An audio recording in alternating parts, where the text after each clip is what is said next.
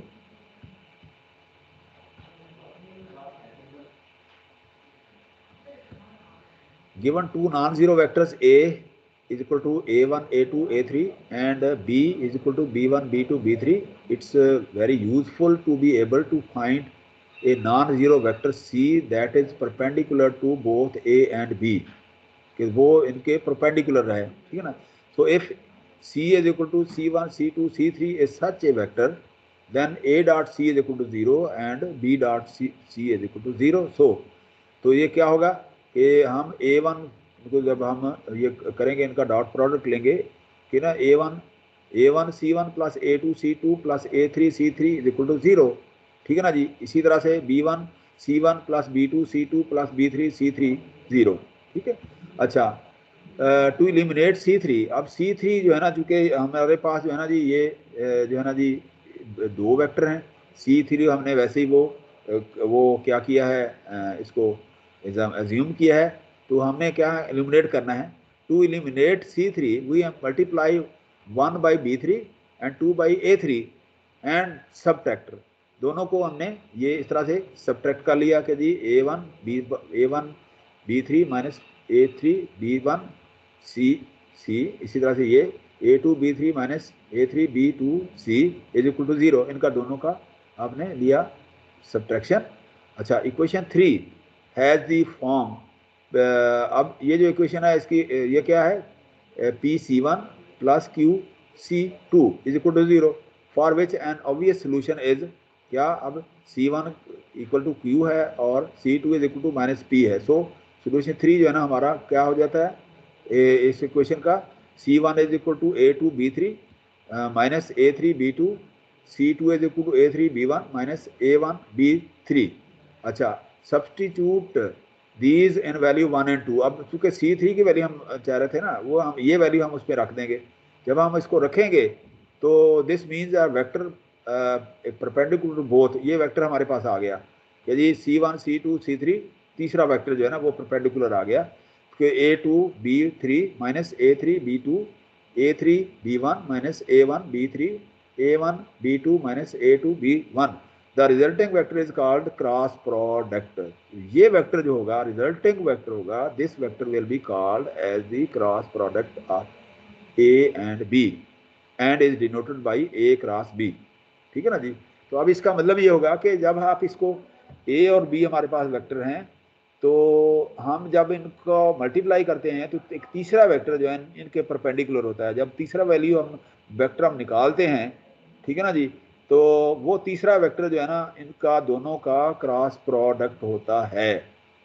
इसका मतलब ये हुआ, ठीक है ना जी, कि तीसरा, अब मैं वंस अगेन मैं ताकि आप लोगों को ये कि ये हमारे पास दो वेक्टर हैं A और B, और तीसरा वेक्टर जो है ना जी क्या है, वो परपेंडिकुलर है कि जी नॉन जीरो वेक्टर, वो जो इनका क्रॉस प्रोडक्ट है वो A और B का परपेंडिकुलर होता है, और वो जो है ना इसका क्या है, क्रॉस प्रोडक्ट होता है। क्रॉस का मतलब होता है कि एक दूसरे के साथ के क्रॉसिंग का मतलब है कि उसका क्रॉस ये है उसका क्रॉस ये है कि जी मतलब ना this vector compare with that vector, ये क्रॉस प्रोडक्ट। क्रॉस का मतलब ये होता है कि मल्टीप्लाई कर लें आप, ठीक है ना जी, मल्टीप्लाई क्रॉस प्रोडक्ट कि एक दूसरे के अंदर, वो उसके अंदर है वो उसके अंदर है, इनको कहते हैं क्रॉस, ठीक है ना जी, क्रॉस प्रोडक्ट, ठीक है ना जी।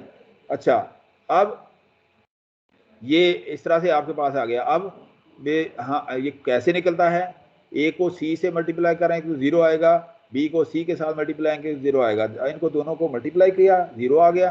अब इसका मतलब इन दोनों का डिफरेंस निकाला हमने, C3 हमने एलिमिनेट करना है, तो अब C3 जब एलिमिनेट करके जब इनका ये ना डिफरेंस निकालेंगे इस तरह से, तो आपके पास आ जाएगा ये वाला कॉम्बिनेशन PC1 प्लस PCQC2, तो C1 ये निकल आया, C2 ये निकल गया, और ये आपके पास आ गया C3, ठीक है ना जी।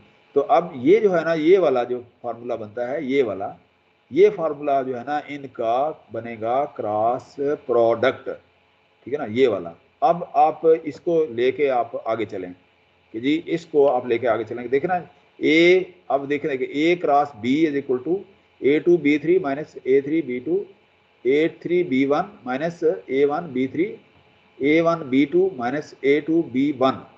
तो ये जो है ना डेफिनेशन जो है ना, ये वाली हमारे पास आ गई, ये वाली कि जी if A is equal to A1 A2 A3 and B is equal to B1 B2 B3 then the cross product of A and B is the vector this one, ठीक है ना जी।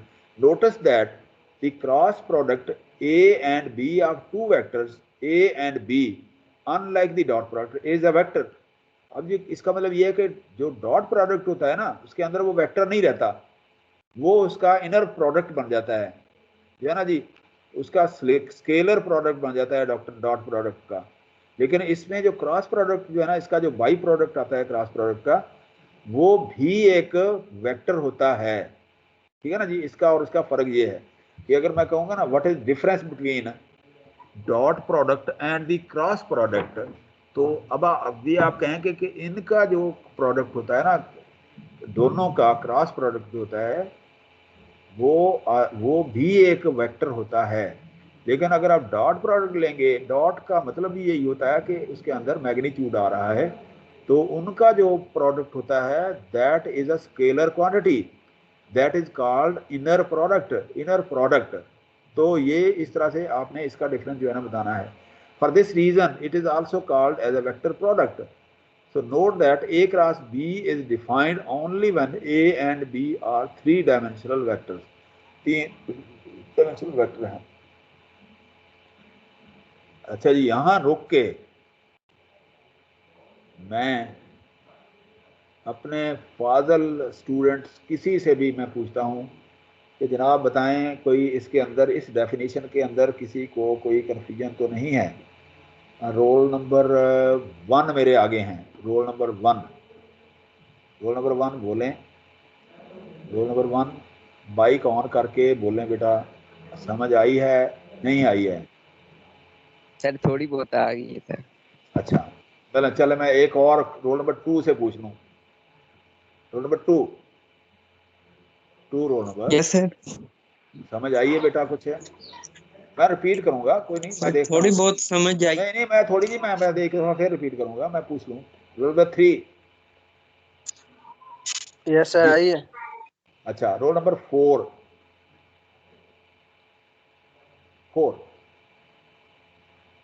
नहीं, 4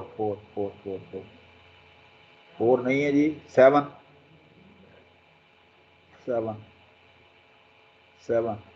12 कुछ तो बोला है, समझ आ आगे। चलो मैं दोबारा बोलता हूँ बेटा, दोबारा, ताकि आगे तो फिर न्यूमेरिकल आ जाते हैं ना इसमें। देखें बेटा, हाँ देखें, क्रॉस प्रोडक्ट और डॉट प्रोडक्ट में मैंने बताया कि जी क्रॉस प्रोडक्ट मल्टीप्लाइकेशन उसको बोलते हैं ना, क्रॉस प्रोडक्ट, क्रॉस का मतलब ये मल्टीप्लाई है, ठीक है ना जी, मल्टीप्लाई के दो वेक्टरों का जो मल्टीप्लाइड है cross product, it is another vector, और दो वेक्टरों का डॉट प्रोडक्ट जो है ना जी, वो बन जाता है मैग्नीट्यूड वो रहता नहीं वेक्टर, वो वेक्टर नहीं रहता, और वो मैग्नीट्यूड वो कहलाता है इनर प्रोडक्ट या स्केलर प्रोडक्ट, जिसकी मैग्नीट्यूड ही ना, जिसकी डायरेक्शन ना हो, ठीक है ना जी। एक तो इन दोनों में के दरमियान ये फर्क है। अब इसके अंदर जो है ना, हमने क्या किया कि एक वेक्टर को जब मल्टीप्लाई किया दूसरे वेक्टर के साथ, ठीक है ना जी, ए और बी के साथ मल्टीप्लाई किया, तो जो सी वेक्टर आएगा that will be perpendicular to the दो both these vectors, and this C will also be another vector. ठीक हो गया कि जी ये इसमें यहाँ देखें जी, A is a vector this one, A is equal to A1 A2 A3, B क्या है B1 B2 B3, दो वेक्टर हो गए। अब तीसरा वेक्टर है सी, हमने जो प्रपोज कर लिया, सपोज कर लिया कि जी वो सपोज हमने किया कि ये वेक्टर है वो सी is equal to C1 C2 C3, ठीक है ना जी। अच्छा, अब जब हम इन दोनों का आपस में डॉट प्रोडक्ट लेते हैं A डॉट C तो 0 होना चाहिए, B डॉट ये ना जी हम ये 0 लेते हैं, तब इनका जवाब अब आएगा ये वाला कि A1 C1 plus A2 C2 plus A3 C3 equal to 0, ठीक है ना जी। तीनों का मतलब ये कर लेते हैं ना, ये इसको A के साथ, इसको A के साथ, इस तरह से A1 C1 A2 C2 A2 C3 A3, इस तरह से B के साथ आ गया, ये 0 हो गया। अच्छा, अब आपने क्या किया, हमने चूँकि इसके अंदर जो है ना ये जो है ना जी C3 जो है ना जी हमने इसमें से निकाल देना है, क्योंकि हमने देखना जी हमने इसके अंदर जो चीज़ें हैं ना ये वाली ये हमारे पास नोन है, तो जो हमने ये ऐड किए हैं ये हमें हमारे पास नहीं है, ठीक है। इसका मतलब ये हम वैसे निकाल देंगे, कोशिश करते हैं, तो हमारे पास आ गया जी ये वाला कि जी A1 B3 माइनस A3, ये इनको जो है ना मल्टीप्लाई किया, एक को दूसरे के साथ, दूसरे को तीसरे के साथ, ठीक है ना, एक इस इक्वेशन को इसके साथ, इस इक्वेशन को इसके साथ, तो ये डिफरेंस निकाला, हमारे पास आ गया ये वाला, ठीक है ना जी। अब इक्वेशन 3 है the form PC1 plus QC2 is equal to 0 for which an obvious solution is, ये फिर से समझाएं। है जी, हाँ ये समझाऊं, ये फिर से बताएं। क्या सॉरी सी ये के वाला, C3 की एलिमिनेशन सर थी, ये फिर से बताएं C3 कैसे निकाल रहे हैं। अच्छा देखें, ये देखें दोबारा से मैं करता हूँ, तो जी देखें ये तीसरा वेक्टर जो है ना सपोज कर लिया, तीसरा वेक्टर हमने सपोज कर लिया, ठीक है ना जी। अच्छा, अब इसके अंदर जो है ना जी देखें ए और ये जो है ना इसकी वैल्यू दी हुई है, इसकी वैल्यू दी हुई है, ये वाली हमने सपोज कर ली। अब इसका मतलब है कि जब हम इसको करेंगे ना आपस में, इसको क्रॉस के साथ, इसको ए के साथ, इसको बी के साथ, इन दोनों का जो हम देखना कि इन दोनों का वेक्टर जो है ना इनकी मल्टीप्लेक्स का तीसरा जो है उनका उसके परपेंडिकुलर होता है, ऐसे आगे वो डायग्राम से भी नज़र आ जाएगा आपको, ठीक है ना जी। अब ये जो है ना ये तो चीज़ समझ आ गई ना, ये आपको ये वाली ये यही चीज़ें हैं। अब तीसरी चीज़ जो है ना जी आप सर जी देखें, एक बात बताएं, हाँ पीछे यहाँ पे रोके सर जी। देखे अगर हमारे पास गिवन है दोनों नॉन जीरो वेक्टर्स हैं A और B, हाँ जिनकी वैल्यूज भी गिवन है सर, फिर अगर ये नॉन जीरो है तो हमने C को क्यों मतलब C को क्यों वो किया, देखें हम सपोज ना, किया C को। देखें बेटा, हाँ देखें बात पता क्या, ये देखें यहाँ एक डायग्राम देख लें, ये दो वेक्टर हैं, ठीक है ना, ये देखें A वेक्टर है, ये B वेक्टर है, इनका जो मल्टीप्लाई जो है ना इसका जो प्रोडक्ट है ना ये वाला देखें, ये टोटली जो है ना राइट हैंड रूल हो गया। हाँ अपोजिट डायरेक्शन पे जा रहा है, ठीक है ना जी, जो कि इसको नाम दे दिया है C, इस वेक्टर को नाम दे दिया है C ना, A वेक्टर B वेक्टर और इसके एंगल के साथ हैं, और इनका जो है ना एंगल ये वेक्टर ये बन गया C। अब ये C जो है आपने देखा कि ये परपेंडिकुलर है दोनों वेक्टरों के, ठीक है ना। एक मतलब ये कमरा है ना, कमरे की एक दीवार ये है, दूसरी दीवार परपेंडिकुलर जो है ना दोनों के साथ ये 90 एंगल बना रहा है, ये एंगल बना रहा है, ये 90 का ये एंगल बना रही है, ठीक है ना जी। तो अब ये तीसरा जो वेक्टर है उसके अंदर जो है ना कुछ पैरामीटर जो है ना वो कह रहे हैं कि अनडिफाइंड है, हमने तो सपोज किया है ना, हमने सपोज किया है ना बेटा, हमने सपोज किया है। अब इसके अंदर जो है ना चूँकि ये जो है ना इसके अंदर ABC A1 A2 AB वो दिए हुए हैं, इसके अंदर B1 B2 B3 दिए हुए हैं। अब C के अंदर जो है ना हमने सपोज कर लिए हैं कि C1 C2 C3 ये हैं इसके अंदर, जो कि हमने सपोज किए हैं, लेकिन हमें मालूम नहीं उनकी मैग्नीट्यूड क्या है, उनकी वैल्यू क्या है।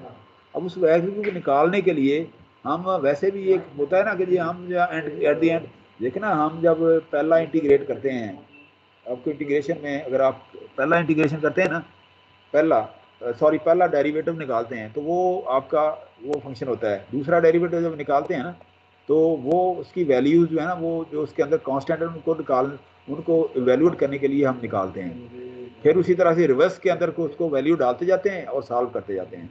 ऐसे ही होता है ना, ऐसे ही करते हैं ना कि जी डबल डेरिवेटिव जो है ना, सिंपल डेरिवेटिव हम क्या करते हैं उसका सोल्यूशन है, डबल डेरिवेटिव क्या है उसके अंदर जो कांस्टेंट है वो हम एक एक करके इवेल्यूएट कर लेते हैं,